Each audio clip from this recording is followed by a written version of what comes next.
le monde actuel change. C'est jusqu'à présent, vous ne savez pas vous vendre sur un marché, je pense qu'il est temps. Ce qui fait que finalement, on se dit, si celui qui parle bien ment, ça veut dire que tous ceux qui parlent bien mentent. Tu peux être une personne excellente sans être un leader. C'est là qu'il faut faire la différence. Les autorités ne sont pas tous leaders. Un leader peut être une autorité. Mais une autorité n'est pas forcément un leader. On connaît tellement d'autorités qui n'ont aucune capacité de leader. Aujourd'hui, nous avons l'immense honneur de recevoir Dr Fabius Awanou. Il est connu comme orateur, conférencier, coach en art oratoire et depuis récemment, docteur en médecine. Que vous l'appeliez coach ou encore docteur, il ne fait aucun doute que sa compétence sera utile pour nous aujourd'hui. Il est venu nous partager le pétrole et les astuces pour la prise de parole impactante et le leadership. Docteur Fabius, bonjour et merci d'être avec nous aujourd'hui. Le plaisir pour moi, bonjour. Alors, nous allons commencer d'emblée. Vous allez nous parler de votre parcours et de vos débuts en art oratoire. Qu'est-ce qui vous a poussé à faire vos premiers pas, vos débuts en art oratoire et à faire le parcours qui est aujourd'hui le vôtre? D'accord. Mon histoire avec l'art oratoire a pris ses débuts. Je ne me rappelle plus trop l'année, mais lorsque j'étais en première année de médecine, deuxième année de médecine, au décours d'une compétition en art oratoire, j'avais eu vent d'une telle compétition. Je me suis dit, bon, pourquoi ne pas tester mes connaissances, mon aptitude à m'exprimer en public. Alors, c'est là que je me suis inscrit avec un ami de la période. Nous y étions et on a été éliminés en demi-finale. Ah bon? Oui, lamentablement en plus. Bon, et je me suis dit, bon, tu ne connais pas tout. Pourquoi est-ce que tu as échoué? Tu ne saurais pas si tu ne te rapproches pas de la personne qui a eu à te juger. Alors, je me suis rapproché du président du jury, qui a été le seul vrai coach humain que j'avais eu en ce moment. Alors, je lui ai demandé ce qui n'avait pas marché. Il m'a dit, bon, viens au club de débat. Je te montrerai 2-3 trucs. Tu pourras te perfectionner avec. Alors, c'est comme ça que je suis allé au club de débat, que j'ai eu à suivre 2, 3, 4 séances. À la 4e séance, j'ai fait une présentation qui était mémorable. Et depuis lors, j'ai pris mon envol. J'ai enchaîné compétition sur compétition. C'est ce qui a fait mon parcours aujourd'hui. Pour en revenir au fait que l'art oratoire, le leadership soit quelque chose en vogue depuis un certain temps, il faut dire que c'est né d'une conscience collective. À un moment donné, on se rend compte que l'école ne nous enseigne pas tout. Et il y a ce leadership-là, il y a cette aptitude à mieux s'exprimer en public qui accompagne les compétences théoriques qu'on a à l'université. Avec le temps et avec l'appui et les manifestations de beaucoup d'autres personnes qui ont fait de l'art oratoire comme moi, les gens ont commencé à se rendre compte que oui, c'est quelque chose de très important. Alors, il vaut mieux apprendre à s'exprimer, apprendre à développer cette aptitude de leader pour avoir plus de chances. Parce que le monde n'est plus fait sur les bases de connaissances. Il faut un peu plus. Et c'est du leadership, c'est savoir communiquer. C'est ça. Il faut en avoir et le prouver. C'est ça. Effectivement.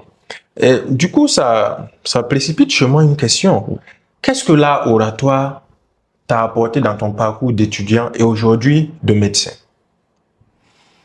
L'art oratoire, je vais dire, m'a pratiquement tout apporté. Et quand je parle d'art oratoire, je parle aussi bien de la discipline que du parcours que l'art oratoire m'a obligé à avoir.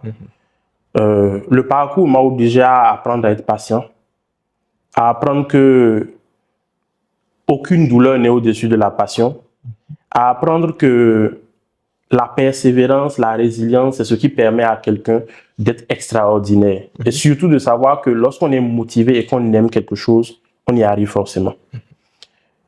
Donc, pour mon parcours en tant qu'étudiant en médecine, je pense que ça m'a apporté déjà le respect de mes pairs. Parce que un camarade qui sait s'exprimer, qui a des aptitudes, tu te rends compte qu'il est un peu différent. Et tu commences à t'en rendre compte quand, par exemple, il y a une situation difficile où il faut s'exprimer. Et on dit, ah, mais appelez Fabius, appelez Fabius. Il va parler. Voilà, il va parler pour nous.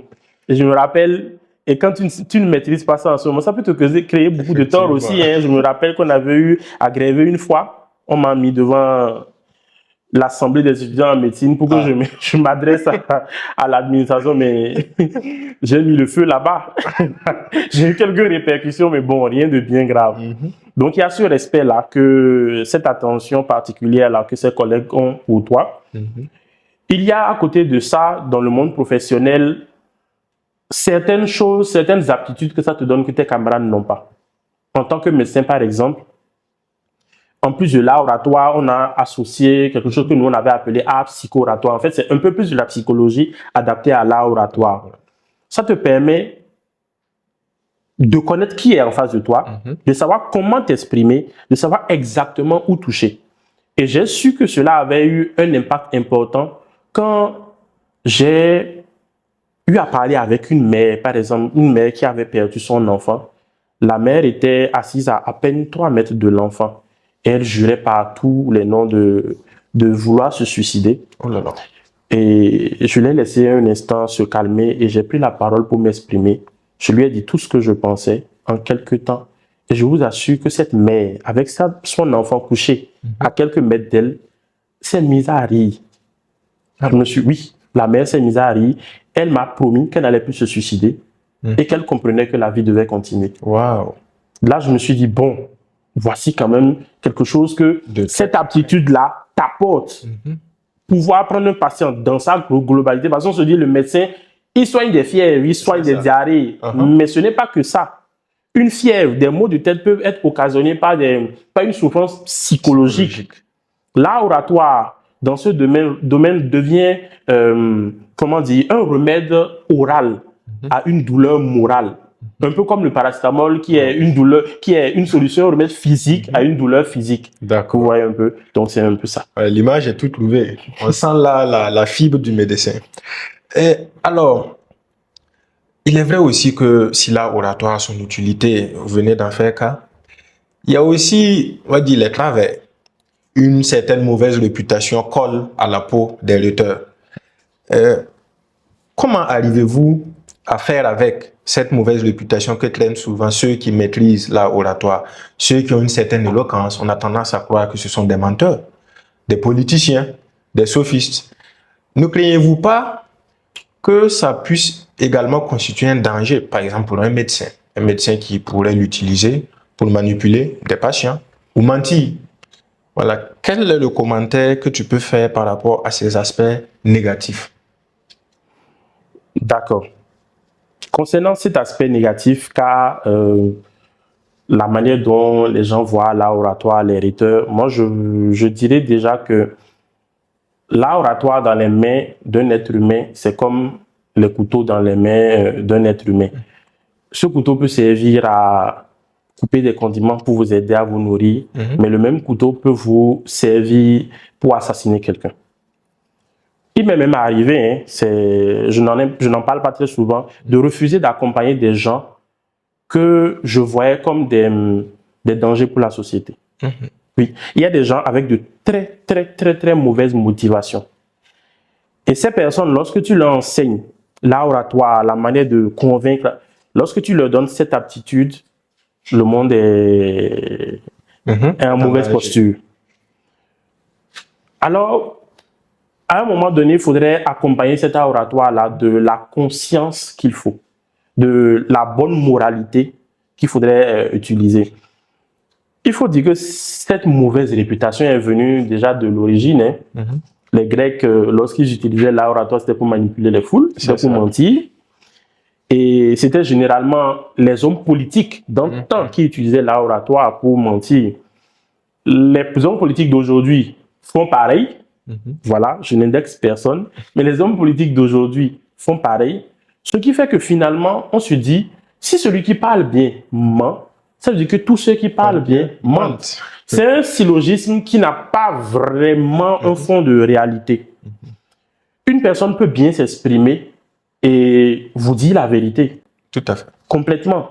Maintenant, pour un médecin, avoir l'art oratoire va l'aider, comme je disais tantôt, à améliorer la manière dont il prend en charge ses patients. Mais il faut dire que la médecine est aussi une science quand même assez exacte. Quel que soit le mensonge que tu aurais, si tu donnes du Vogalène à quelqu'un qui a mal à la tête, il reviendra avec les maux de tête. Parce que le vocalaire ne traite pas les mots de tête. Effectivement. C'est pas un antalgique. Donc, à un moment donné, il faut comprendre que la science aussi est exacte. L'art oratoire, je ne vois pas vraiment dans quelles circonstances ça peut amener un médecin à mentir, vu que la déontologie nous empêche de le faire déjà. Et je ne vois pas dans quelles circonstances il pourrait l'utiliser pour mentir. De toute façon, s'il essaie, ça va le rattraper, tout simplement. Donc, on retiendra en somme, l'art oratoire, ce n'est qu'un instrument, un outil. C'est un outil. Et entre de mauvaises mains, cela peut tout aussi bien servir à faire du mal Exactement. qu'à faire du bien entre de bonnes mains. Exactement. D'accord, nous retiendrons donc pour cette rubrique ces mots en conclusion. Parlons désormais de comment acquérir et développer ses compétences oratoires. Et la première question qui nous vient, c'est les terminologies que l'on entend ça et là. On entend parler d'art oratoire, de rhétorique, d'éloquence. De quoi s'agit-il concrètement? Est-ce qu'il y a des nuances entre ces termes ou est-ce qu'il faut les prendre comme étant, on va dire, des mots synonymiques? D'accord. Il faut dire que les définitions de ces mots s'intriquent un peu. Mais il y a quand même quelques petites nuances. D'accord. Quand on parle par exemple de rhétorique, c'est l'art de s'exprimer, de bien parler, de convaincre. Par contre, l'éloquence, c'est la manière de dire les choses de façon plus belle. Oh. D'accord. Je fais une petite différence. Pour moi, par exemple, Thomas Sankara était un rhéteur. Parce qu'il n'utilisait par exemple pas de mots alambiqués pour faire comprendre quelque chose d'évident. Pour lui, il a l'énergie, il a tout ce qui va avec la communication qui, elle, est verbale, non verbale, paraverbale, tout ce que vous voulez. Il utilise tous ces éléments avec des mots simples et une logique claire pour convaincre son auditoire. Par contre, le poète est quelqu'un d'éloquent. Parce que lui, il va utiliser des tournures de phrases, des figures de style pour rendre beau ce qu'il essaie de vous transmettre. Donc, c'est ça la différence. Maintenant, l'éloquence plus la rhétorique font l'art oratoire. Donc, pour conclure, la rhétorique, c'est un peu comme le plan, c'est un peu comme la structure, c'est l'art. C'est la logique. Par contre, c'est ça. Par contre, l'éloquence, c'est le talent qu'on utilise pour exprimer les choses. Et l'art oratoire est la discipline qui englobe tout ça. C'est ça. Je comprends mieux. Parce que il m'a été donné d'entendre une fois que l'éloquence relevait plus de l'art et que la rhétorique relèverait plus de la technique. Est-ce que tu souscris entièrement à cette affirmation? Plus ou moins, oui. Plus ou moins, oui. L'éloquence, c'est de l'art. C'est ce qu'ils ont dit, c'est ça? C'est ça. Oui. Et la rhétorique, c'est une technique. C'est plutôt l'inverse. Je dirais plutôt l'inverse. Avec ce que je viens d'expliquer, c'est plutôt l'inverse. Ah, d'accord. L'éloquence, c'est la technique avec laquelle on dit les choses. Et l'art, c'est la rhétorique, tout simplement. D'accord. Alors, nombreux sont ceux qui désirent acquérir et perfectionner ces compétences dont on vient de parler. Mais toi qui es coach et qui as entraîné pas mal de personnes, qu'est-ce que tu remarques comme barrière principale qui empêche les gens véritablement de libérer leur potentiel en matière de communication, de prise de parole en public, d'art oratoire? Quelle est la barrière ou quelles sont les principales barrières qui empêchent les gens de le faire? Si je me base sur le parcours que j'ai eu, je dirais que la plus grande barrière qui empêche les gens de devenir des orateurs exceptionnels, c'est la barrière psychologique, la barrière mentale. Sinon, comment vous comprenez qu'une personne qui vient vers vous, qui vous dit qu'elle ne sait pas s'exprimer, lorsque vous parlez avec cette personne et vous lui montrez qu'en réalité ce n'est rien de compliqué, que tout le monde a la capacité de pouvoir faire ça. Avec les mots qui vont avec, je le dis de façon globale, parce qu'il y a la technique qui va avec. C'est un peu de la thérapie cognitivo-comportementale. C'est comme ça qu'on appelle ça. C'est un gros mot médical. Bon, pratiquement oui. C'est une thérapie qui se base sur les comportements pour changer votre manière de voir les choses. Tout simplement. Alors, lorsque vous arrivez à convaincre cette personne que c'est possible et que cette personne se rend compte même qu'il y avait eu des gens dans sa situation et même pire, qui aujourd'hui s'exprime bien, cette personne dit, mais finalement, je peux. Et là, lorsque vous lui transmettez la connaissance, ça passe crème. Et tout de suite, la personne qui était venue avec l'incompétence devient une personne compétente simplement parce que vous avez levé une barrière qui, elle, est mentale. La personne se rend maintenant compte qu'elle est capable, qu'elle a cette aptitude-là et qu'il suffit juste de pouvoir faire les choses de façon correcte et c'est tout. Donc, je pense que la barrière est beaucoup plus mentale, à 90%. D'accord. Les 10 autres pourcents, c'est vrai qu'il y a des gens qui ne sont pas naturellement prédisposés à faire certaines choses. Par exemple, il y en a qui ont de très petites voix. Ah, d'accord. Vous voyez? Donc, pour cette personne, quand vous lui demandez de crier, de pas se parler avec une voix rock, c'est un peu difficile. Mais ça ne l'empêche pas de pouvoir s'exprimer, de bien appliquer tout ce qui est, tout simplement. D'accord. Ce qui amène quand même une remarque en parlant de la voix, c'est-à-dire qu'il n'y a pas un seul style d'orateur. Tout le monde, avec sa voix, avec sa taille, avec toutes ses caractéristiques physiques et psychologiques, peut, bien sûr, à son niveau, être un orateur très éloquent. Bien sûr, bien sûr. Et c'est la différence qui fait la beauté de la chose. Sinon, pourquoi reconnaître meilleur orateur une personne et pas l'autre? Ce sont les aptitudes personnelles de la personne qui font que cette personne est qualifiée de bon orateur ou mauvais orateur. Voilà. Donc, une personne avec une petite voix, une personne avec une petite taille, une personne avec une corpulence plus large, il y a certaines aptitudes, certains attributs naturels qui facilitent les choses. Par exemple, quelqu'un de plus imposant, lorsqu'il vient et qu'il se met devant vous, il y a quand même ce truc-là qui fait que vous avez envie quand même, que vous dites, taisez-vous, écoutez-le. C'est ça. Il est un peu plus imposant. Par rapport à quelqu'un qui est tout court, tout maigre, c'est différent. Lui, il est obligé. Là, je me sens un peu visé. Ah, il dit, tu es tout maigre. Mais toi, par contre, tu n'es pas tout court. Voilà. Bon. Donc, pour ces personnes, par exemple, il faut affiner les autres capacités. Voilà. Donc, il faut maximiser sur ce qu'on peut faire et pour ce qu'on ne peut pas changer, on laisse tout simplement. D'accord. Donc, on retient que tout le monde peut devenir un orateur. Tout le monde peut devenir un orateur. Mais qu'à cela ne tienne, c'est Shakespeare qui disait que, à propos des hommes, les uns naissent grands, d'autres accèdent à la grandeur. Si tout le monde peut devenir un orateur éloquent, mais vous conviendrez avec moi que certains naissent quand même avec des prédispositions.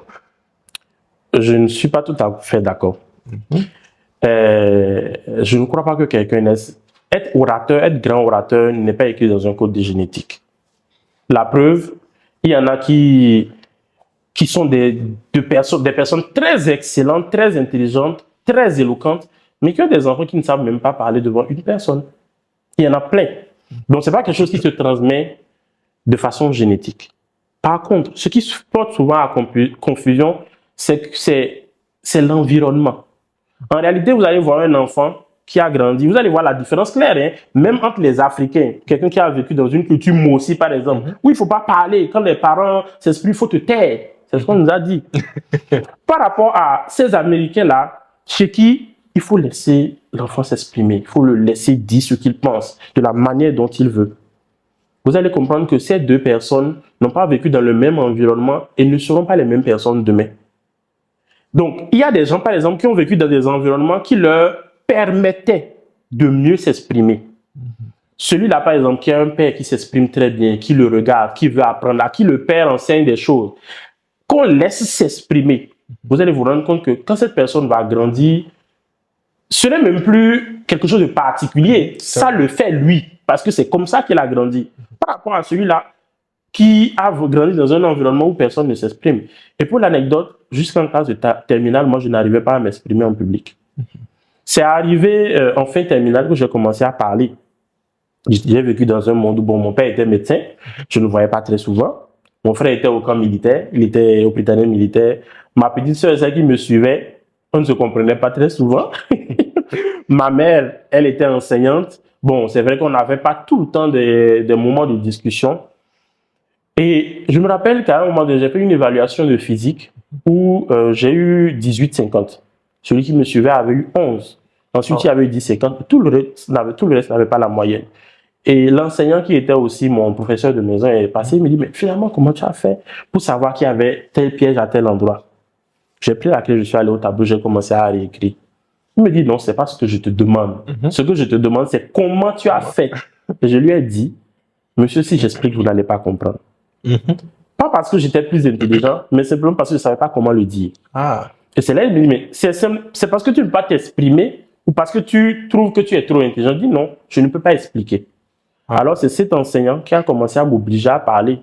De temps en temps, on laissait même les cours et on bavardait. Et c'est comme ça que j'ai commencé à m'exprimer. Donc, mon environnement ne m'a pas vraiment permis d'être orateur, mais je suis entré dedans par une situation et j'ai perfectionné mes aptitudes au cours de mon cursus universitaire. C'est ce qui m'a permis à moi d'être un bon orateur.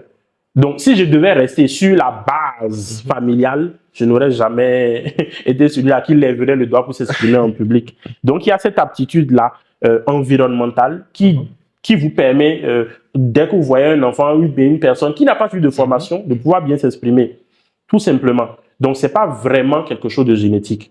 Par contre, une personne peut travailler ses aptitudes correctement avec la persévérance, avec le temps et toute la motivation qu'il faut. N'importe qui peut devenir un bon orateur. D'accord, c'est entendu. Donc, il faut le déclic.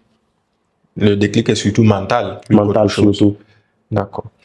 La question suivante est celle-ci. On lit souvent l'éloquence au fait d'être cultivé, d'avoir lu des livres, d'avoir parcouru des auteurs. Est-ce qu'il faut nécessairement avoir lu pour être un bon orateur? Oui, il faut lire. Il faut lire. Il faut lire. Je vais l'expliquer pour que vous compreniez un peu mieux. Lire, ce n'est pas digérer 3 documents, 3 livres par semaine, comme les gens le disent. Moi, c'est ma manière de voir les choses. Chacun verra à sa manière. Moi, par exemple, je n'aime pas beaucoup lire. Pourquoi? Parce que je suis paresseux. Et quand je prends un livre, que je commence à le feuilleter, je m'endors très vite. Par contre, j'écoute beaucoup les gens qui ont beaucoup lu. Et à quel moment, moi, je lis? C'est quand, par exemple, je découvre quelque chose de nouveau que je ne connais pas. Je vais chercher et là, je lis. Je vais vous donner un exemple. J'ouvre un livre et dedans, je lis. Alors, c'est face à ces mots que Amadou marqua une aposiopèse et commençait à trembler dans le fond profond, dans les profondeurs ténébreuses et abyssales de ses pensées pour finalement me sortir qu'il était amoureux de moi. Bon, c'est peut-être un extrait que j'ai lu quelque part. Bon, je ne l'ai pas lu quelque part, je viens de le fabriquer. Mais pour quelqu'un qui aime beaucoup lire, c'est ça. Il lit, il passe, mais est-ce qu'il comprend?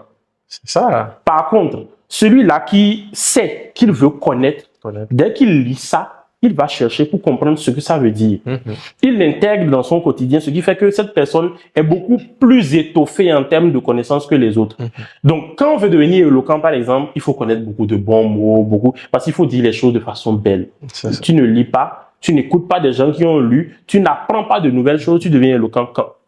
Donc, c'est pour cela que les gens disent qu'il faut lire. Lisez beaucoup pour ceux qui peuvent. Mais pour ceux qui ne peuvent pas, écoutez beaucoup les gens qui ont lu. C'est ça. Moi, je le fais. TikTok ne sert pas seulement qu'à regarder des bêtises. TikTok aussi est gorgé d'enseignements. Vous allez écouter des gens qui s'expriment sur des choses, sur des pensées, sur des situations vécues. Alors, écoutez beaucoup ces personnes, apprenez de nouvelles choses. Et c'est ça qui fait de vous une personne avec des capacités nouvelles. Ah, d'accord. Donc, le message est clair. Lisez, mais lisez bien. Lisez bien, surtout. Lisez bien, lisez utile. Ou écoutez ceux qui ont lu. Voilà. C'est naturellement le talent est mimétique. Voilà.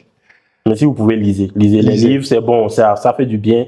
Vous étoffez votre langage. Pour ceux-là qui n'ont pas cette aptitude facile à connaître les choses, lisez. Lisez, ça fait du bien. On ne le dira jamais assez. Lisez, lisez et lisez. Alors, quel est le secret, Dr Fabius Awanou, d'une improvisation réussie?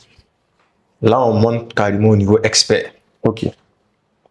Le secret, le grand secret d'une improvisation réussie, c'est de ne pas improviser. Ah, explication. Explication, bien évidemment. On va y aller simplement. En réalité, quand on parle d'improvisation, improviser un discours, par exemple, c'est produire un discours sans préparation directe pendant une situation. Mais dans ce que je dis, c'est qu'il n'y a pas de préparation directe. On prend un exemple. Nous allons à l'anniversaire de quelqu'un, vous et moi. On vous dit de venir dire un discours au nom de votre grand-mère qui fête ses 90 ans. Bon, c'est à vous de dire le discours. Qu'est-ce qu'il faut faire premièrement? Je vous pose la question. Qu'est-ce qu'il faudrait faire premièrement? Ah, bon, moi, j'essaierai tout simplement de réunir les informations dont je dispose par rapport à ma grand-mère, par rapport à ce jour. Et je vais essayer de structurer. Très bien. Donc, on s'arrête là, à la structure.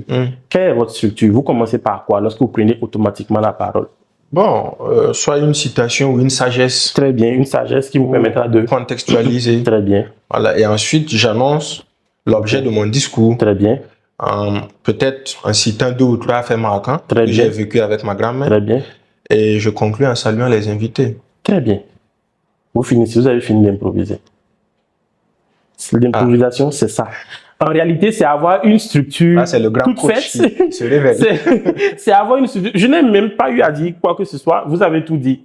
Donc, vous venez vous saluer les gens, vous commencez par une situation parce que vous connaissez, vous savez l'importance qu'une situation ou un proverbe a. Donc, vous prenez cette situation, vous entrez dans votre discours, vous rappelez bien évidemment pourquoi on est là, vous racontez 2, 3 anecdotes pour faire rire les gens et tout. Ensuite, vous remerciez les invités d'être là, vous souhaitez bon appétit à tout le monde et puis vous y allez. Là, c'est la structure qu'on a. Et dans n'importe quelle situation, cette structure, peut-être avec quelques petites différences près, fonctionne bien. Même si on vous dit de prendre la parole pour souhaiter heureuse année à un groupe, du moins pendant une séance de présentation de vœux, c'est la même structure. Donc, il suffit juste de trouver les mots que vous auriez lus dans vos livres pour étoffer, lisez, c'est important, pour étoffer cette architecture, ce squelette même du discours. Donc, en réalité, l'improvisation, la plus belle improvisation ne s'improvise pas. C'est ce que j'ai l'habitude de dire. Donc, à côté de ça, comme je dis, il faut avoir de la connaissance, il faut, voilà, c'est un peu ça. Mais la plus grosse chose, c'est avoir une structure et savoir l'étoffer.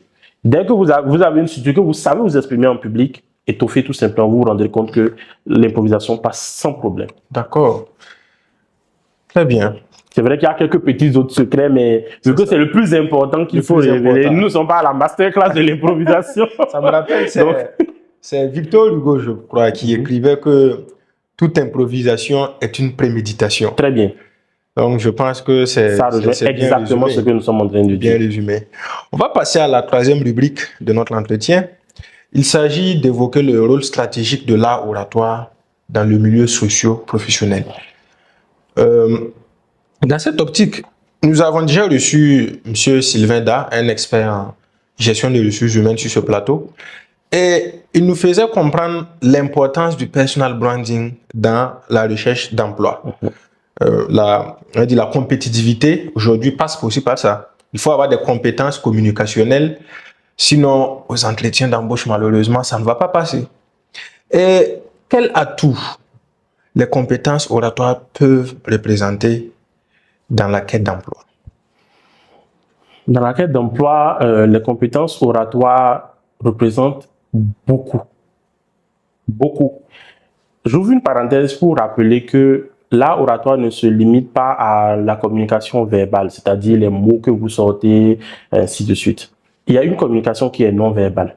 Il y a une communication qui est paraverbale. Donc, même sans vous exprimer, les gens vous jugent. C'est ça. D'accord. Vous allez, par exemple, à un entretien un recrutement à l'armée, par exemple. Et vous venez avec un t-shirt, un jean blessé, un t-shirt sur lequel il est écrit « Abat la police ». Bon, là, ok. Très bien. Vous venez, vous parlez correctement, il n'y a pas de souci, vous exprimez tout ce que vous voulez exprimer. Vous rentrez chez vous, on vous envoie un mail pour dire que vous n'êtes pas retenu. Vous vous posez des questions, mais qu'est-ce qui s'est passé? Comment est-ce que vous pouvez aller à un entretien pour l'armée avec un t-shirt sur lequel il est écrit « Abat la police ». La communication non verbale est aussi là. Donc, il faut prendre en compte tous ces éléments. D'un autre côté, vous auriez beau avoir le curriculum vitae, un curriculum vitae aussi long que la queue de Belzébuth. Si vous ne savez pas vendre ce qu'il y a dans votre curriculum vitae, vous ne servez à rien du tout. Avant, peut-être, au temps de nos grands-parents, je ne sais pas si ça se passait comme ça, on recevait, ou du moins, on embauchait les gens beaucoup plus sur la base de la compétence théorique et pratique, si vous voulez. Mais aujourd'hui, lorsque vous ne savez pas vous vendre, lorsque vous n'êtes pas quelqu'un de dégourdi, les gens ont peur de vous prendre en entreprise. Parce qu'ils se disent que vous n'allez pas leur servir à grand-chose. Parce que le monde est très mobile, est très mouvementé. Si vous ne suivez pas, c'est difficile. Donc, pour une personne qui a déjà les conséquences, les compétences, parce qu'il faut les avoir pour postuler à un emploi. Si cette personne, en plus, sait s'exprimer, défend ce qu'il y a dans son curriculum vitae, je pense que la personne a plus de chances d'être retenue que quelqu'un qui vient avec un CV de 13 pages, à qui on demande par exemple pourquoi on devrait vous prendre et pas les autres. Et vous dit, je ne sais pas vraiment, mais comme mon CV est plein, mais c'est pas une raison. Vous voyez un peu?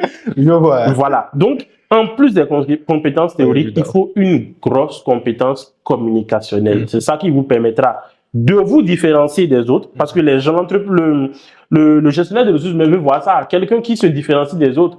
Même si vous êtes 100 et qu'on finit par vous retenir parce que vous avez fait une chose de différente, vous restez quand même dans le classement en haut. Donc c'est ça, c'est hyper important. Si vous voulez vraiment vous faire embaucher dans une entreprise, vous devez aller à un entretien, travailler vos capacités communicationnelles. C'est hyper important. D'accord.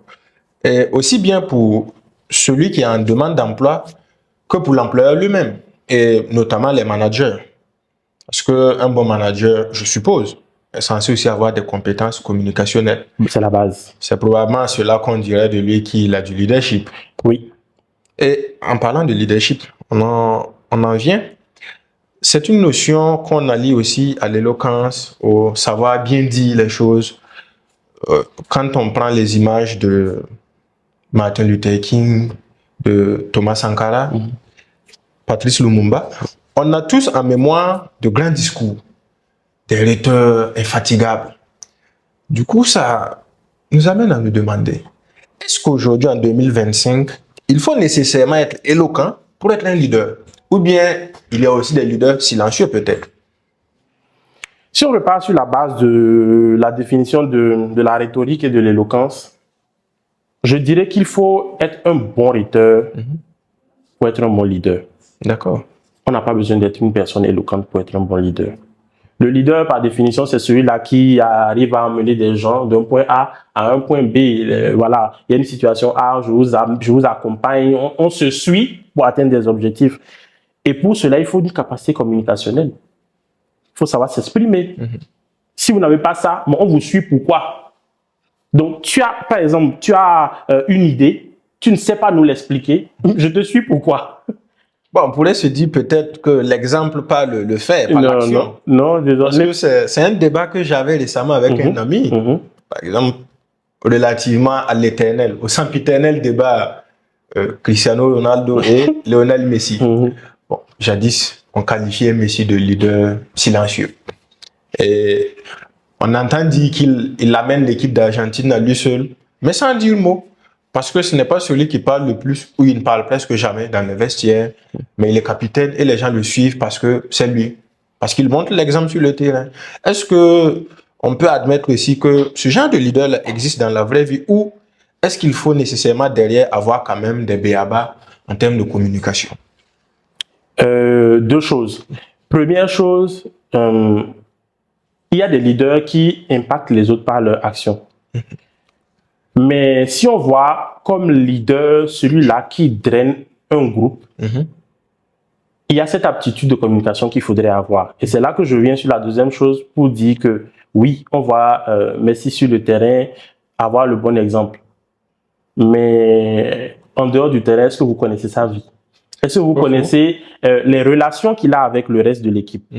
Parce qu'il y a des gens peut-être qui agissent habituellement, on se dit, ah vraiment, il donne le bon exemple. Mais derrière, lorsqu'une personne de l'équipe a un problème, la personne va le voir, par exemple, lui dire, ah j'ai tel, ah bon, moi je pense qu'il faudrait que tu fasses ci, que tu fasses ça. C'est une des meilleures manières d'être un leader. Et c'est parce que tu communiques bien que cette personne vient vers toi. Donc on ne connaît pas vraiment ce qu'il y a derrière ce que nous voyons. Donc forcément, il faut savoir, c'est la base pour être un leader. Il faut savoir communiquer. Tu peux être une personne excellente sans être un leader. C'est là qu'il faut faire la différence. Les autorités ne sont pas tous leaders. Un leader peut être une autorité. Mais une autorité n'est pas forcément un leader. On connaît tellement d'autorités qui n'ont aucune capacité de leader. Par contre, il y en a qui sont des leaders dans la société, mais qui n'ont aucune autorité dans un gouvernement ou bien dans une structure. Donc, par exemple, le chef d'entreprise n'est pas forcément un leader. Le manager n'est pas forcément un leader. Mais un chef d'entreprise, un manager, qui ont des capacités de leader, ça propulse encore plus leur entreprise. C'est un peu ça. C'est juste ça la différence qu'il faut faire. Donc, il ne faut pas forcément être éloquent, savoir dire les choses de façon extraordinaire, mais savoir dire les choses, c'est important. C'est important. D'accord. À ce propos, est-ce qu'en entreprise, vous avez parlé des managers qui sont des leaders ou pas selon qu'ils maîtrisent ces compétences-là, mais est-ce que quelquefois l'éloquence ou l'art oratoire de façon générale, est-ce que ça ne permet pas aussi de voiler quelques lacunes de temps à autre? Ok. Bon, souvent, ceux qui parlent beaucoup, on a coutume de le dire, ne sont pas forcément les meilleurs. Et qu'est-ce qui crée cela selon vous? Oui, c'est juste. Ceux qui parlent beaucoup ne sont pas forcément les meilleurs. Je me rappelle plus trop de comment on le disait. Moi, ça me plaisait, mais quand j'entendais dire que l'intelligence, c'est comme le beurre. Moins on en a, plus on en l'étale. c'est quelque chose qui me rappelle ça. Il y en a qui, effectivement, ont peu de compétences, mais la manière dont la personne va vendre le peu qu'il a, non, mais vous le prenez. Mais ce n'est pas une raison pour penser que forcément celui qui parle beaucoup, c'est ment. C'est une appréhension un peu galvaudée qu'on a du rhéteur. Mais à côté de ça, il faut dire que savoir s'exprimer vous permet quand même, lorsque vous êtes en difficulté, basé sur le manque de connaissances par exemple, de quand même ressortir de la situation la tête haute. C'est ça. C'est quelque chose qui vous sauve. Donc, entre deux personnes qui ne savent pas s'exprimer et qui ont de petites compétences, celui-là qui sait s'exprimer s'en sortira. Hein. Vous avez déjà vu un Ivoirien vous vendre quelque chose de moche. Ils ont l'art. Ils ont l'art. En fait, il te vend la chose. C'est quand tu rentres chez toi que tu te demandes, mais pourquoi j'ai acheté? Tu t'es fait arnaquer. Tu t'es fait arnaquer. L'Ivoirien, en fait, il a ce qu'ils appellent la tchatch. C'est ça. Il te fait comprendre que c'est le meilleur. Tu ne trouveras ça nulle part. Alors que si tu fais 3 pas, tu en trouves. Donc, il te vend le truc, tu te demandes finalement, mais pourquoi j'ai pris? Donc, oui, l'art oratoire permet quand même de camoufler parfois, quand il y a insuffisance, ces insuffisances, mais ce n'est pas une bonne idée d'utiliser l'art oratoire à chaque fois pour faire ça. Parce que tôt ou tard, ça vous rattrape. Sur le terrain, vous allez vous rendre compte que vous n'êtes capable de rien du tout. Et c'est ça qui est dommage. C'est cela que moi je dis, et c'est souvent lié à beaucoup de choses. Et parfois, moi je dis aux gens que, par exemple, pour avoir plus confiance en soi, pour être quelqu'un d'extraordinaire, il faut investir sur sa formation personnelle, sur ses capacités personnelles. Plus tu as des capacités personnelles, moins tu as peur de les exprimer. Plus tu as confiance et moins tu trouveras des solutions pour échapper à des situations. Donc, c'est mieux d'avoir des compétences et d'éviter de se cacher derrière les compétences en art oratoire. D'accord. Soyez compétent Voilà. et ensuite, vous pouvez rajouter l'art oratoire. Mais bon, on ne peut pas s'empêcher quand même de se poser la question de 2 mots. Je ne vous arrête pas. Et oui, c'est vrai. Ah. Oui, c'est vrai. Vous savez, il y a beaucoup de dirigeants dans le monde qui cachent leur incompétence par leur manière de s'exprimer. Comme on prend par exemple des politiciens, j'ai suivi beaucoup d'émissions sur les politiciens français par exemple. Un politicien français, lorsque vous lui posez une question, peut vous parler pendant 10 minutes. La digression. Sans rien vous dire en réalité. C'est ça. Mais en fait, son discours sera tellement beau, vous allez dire, mais il s'exprime bien. Là, de la langue de bois. Au fond, vous vous rendez compte que... Il n'a rien dit. Et puis, ça dépend aussi de l'auditoire. Quand votre auditoire est superficiel dans ses connaissances, dans sa capacité à analyser quelque chose, l'auditoire boit ça comme un thé. Par contre, ceux-là qui ont cette ouverture d'esprit se rendent compte qu'il y a un problème, il y a quelque chose qui ne va pas. C'est ça. Donc oui, effectivement, beaucoup de personnes l'utilisent pour pouvoir cacher leur incompétence, mais c'est dommage. D'accord, je pense que je vois le parallèle que tu voulais faire avec... on va dire une personnalité politique française qu'on ne nommera pas, qui a des démêlés judiciaires. Actuellement. Et ça fait grand bruit. Personne ne se pose la question, est-ce que réellement elle est coupable de ce dont on l'accuse? Mais le débat a été transposé au fait de savoir pourquoi est-ce qu'on a prononcé cette sanction à son encontre. Je trouve que c'est quand même un sacré enfumoir. Ah oui, quand même. La question que je voulais poser, c'était de savoir de deux mots, lequel serait le moins d'après toi? Entre être très éloquent, mais prodigieusement incompétent, ou être alors très compétent, mais être assez mal positionné en termes de compétences oratoires? Je ne choisirais aucun des deux. Aucun des deux. Je préfère que vous ayez beaucoup de compétences, de connaissances et quand même une petite capacité à vous exprimer en public. On ne vous demande pas de faire beaucoup. Mais un peu de compétences en art oratoire, de compétences communicationnelles, plus beaucoup de connaissances, c'est beaucoup mieux. C'est beaucoup mieux. Honnêtement. D'accord, c'est bien reçu. On va aborder notre tout dernier segment. C'est l'art oratoire et l'évolution du monde. On a parlé tout à l'heure des mutations sociales que l'on vit, la digitalisation et l'intelligence artificielle qui est le mot du 21e siècle, si on peut dire. Et le monde qui change, c'est d'autant plus évident depuis que ChatGPT a fait sa dernière mise à jour. Vous voyez de quoi je veux parler? Maintenant, on peut générer des images. Bon, le texte à volonté. Bien sûr. Ça peut analyser aussi des documents, vous faire une synthèse.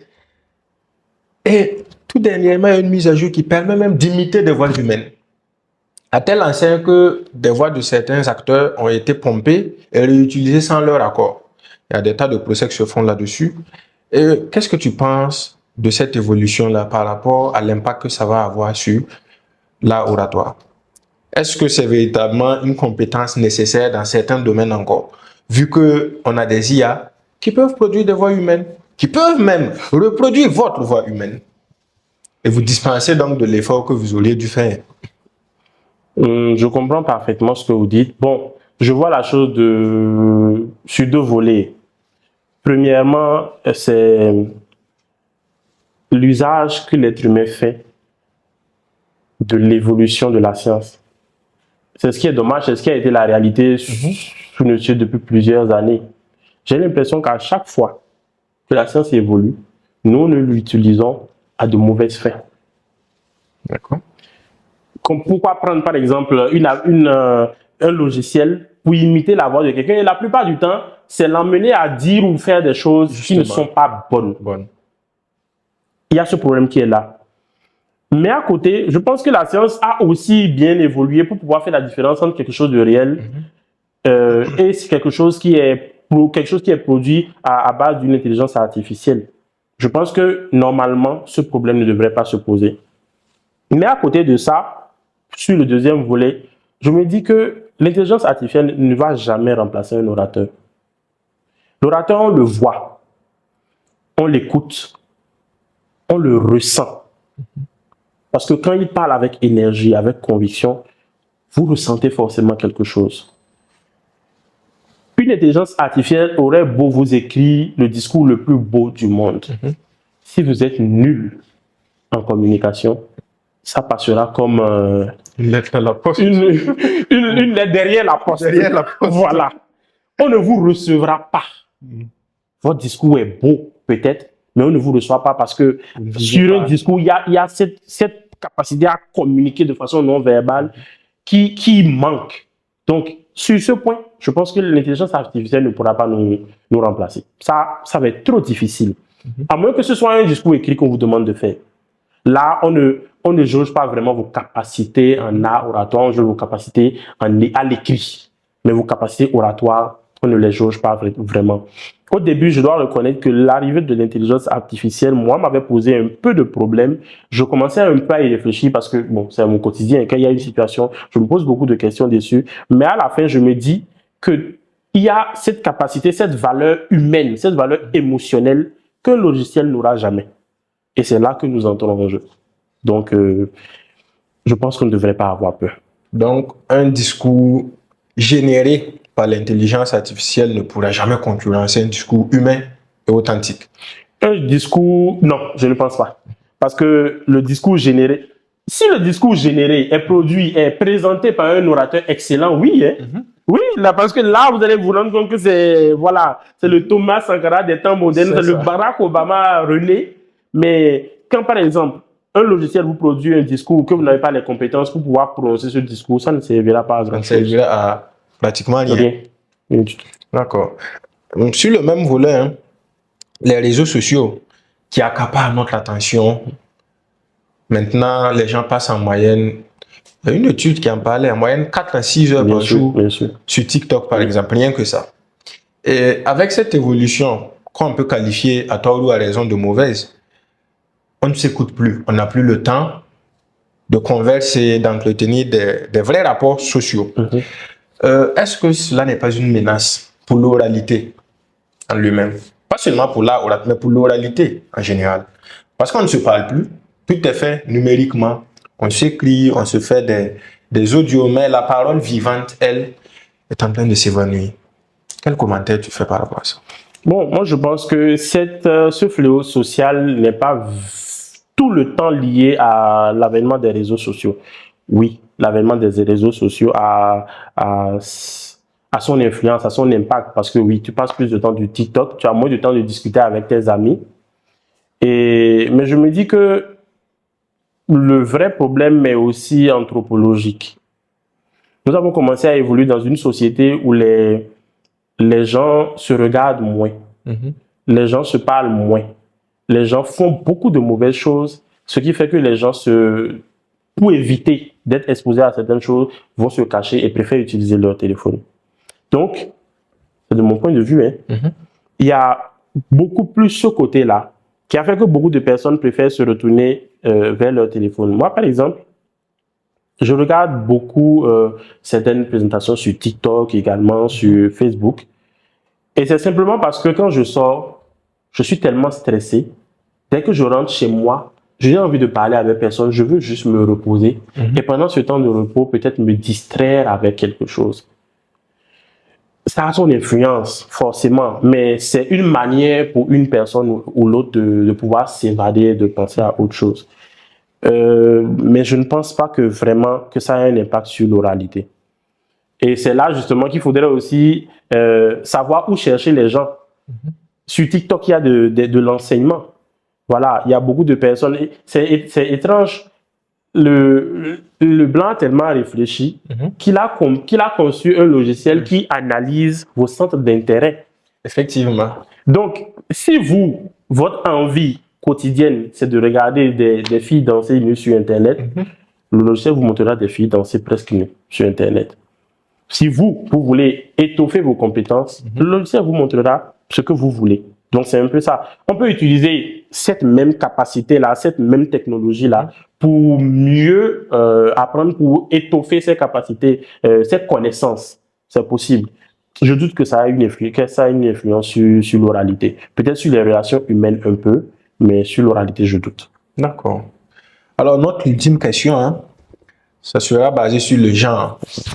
Quel impact est-ce que tu penses que l'art oratoire peut avoir par rapport à la condition des minorités, la femme notamment? Est-ce que c'est un instrument qu'elles peuvent utiliser pour s'émanciper? C'est justement là que je venais. C'est un élément, c'est le plus gros élément qu'elles devraient utiliser même pour s'émanciper. Qu'elles devraient utiliser, mais à bon escient. Vous savez, les femmes ne sont pas souvent tout le temps écoutées. Parce que dans notre culture, les femmes ne s'expriment pas vraiment. C'est ça. Mais dès qu'une femme commence à s'exprimer, à bien s'exprimer, elle force l'admiration forcément. À un moment donné, et c'est là que ça vient. Il n'y a pas longtemps, on était allé former de jeunes politiciennes en art oratoire, en gestion de stress et tout ça. L'objectif de cette formation, c'était de leur donner la capacité, lorsqu'elles allaient devant un public, devant des partenaires, devant des personnes censées prendre des décisions, de défendre un point de vue, de faire changer les choses. Alors, si on part sur cette base, simplement, on se rend compte qu'une femme avec des capacités de communication peut arriver à faire changer les choses. J'ouvre une parenthèse sur celles-là qui ont souvent très mal compris certaines notions, l'indépendance, le féminisme. Il y en a qui pensent que savoir s'exprimer de façon vulgaire et brutale, c'est ça qui leur donnera de qui leur donnera l'attention des gens. C'est dommage. C'est pour ça que je dis, c'est mieux de l'utiliser, mais à bon escient. Utiliser pour faire bouger les choses, c'est bon. Mais l'utiliser pour installer un égrégore de haine, de distance, une défiance, c'est pas du tout la peine. Sinon, oui, c'est un instrument qui permettra aux femmes de vraiment s'émanciper. Une femme qui sait s'exprimer, honnêtement, c'est quelque chose d'extraordinaire. Et ça fait partie, moi, des objectifs que j'ai un peu à moyen et long terme. C'est voir la mesure dans laquelle on peut donner de la capacité à beaucoup plus de femmes de pouvoir s'exprimer. Parce qu'elles réfléchissent énormément. On aura beau tout dire. Les femmes sont beaucoup plus posées.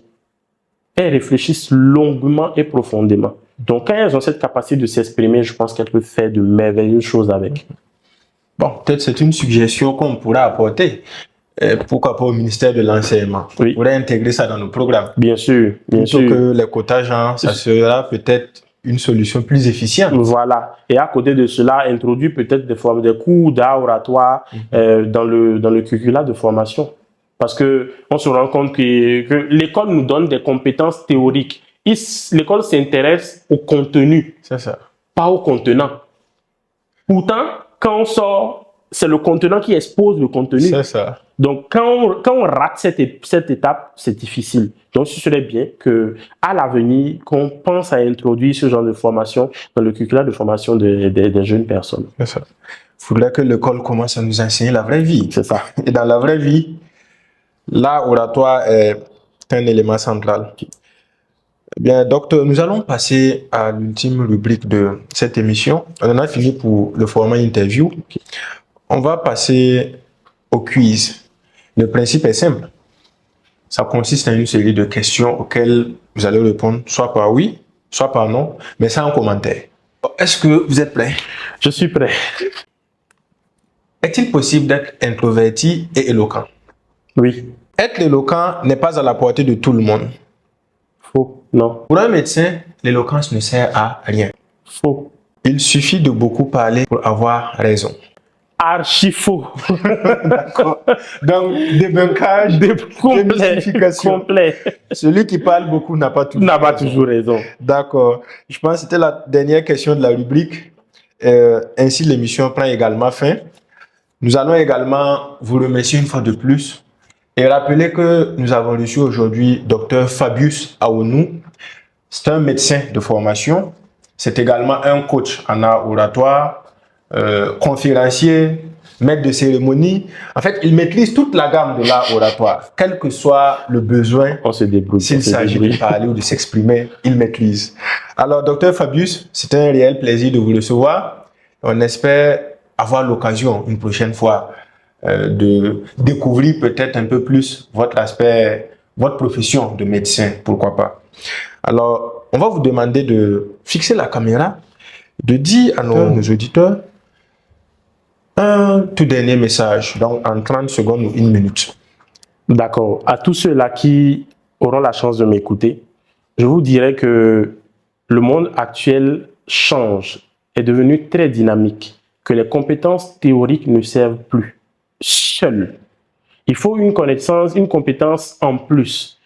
Et savoir s'exprimer, savoir communiquer, c'est quelque chose d'énorme. Si jusqu'à présent, vous avez des difficultés à avoir confiance en vous parce que vous ne savez pas communiquer, si jusqu'à présent, vous ne savez pas vous vendre sur un marché, je pense qu'il est temps. Il y a beaucoup de formations en art oratoire qui sont données.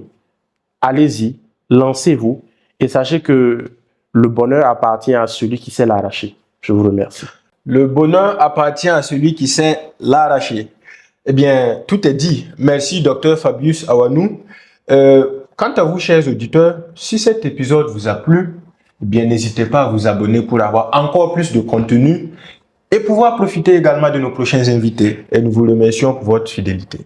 Merci.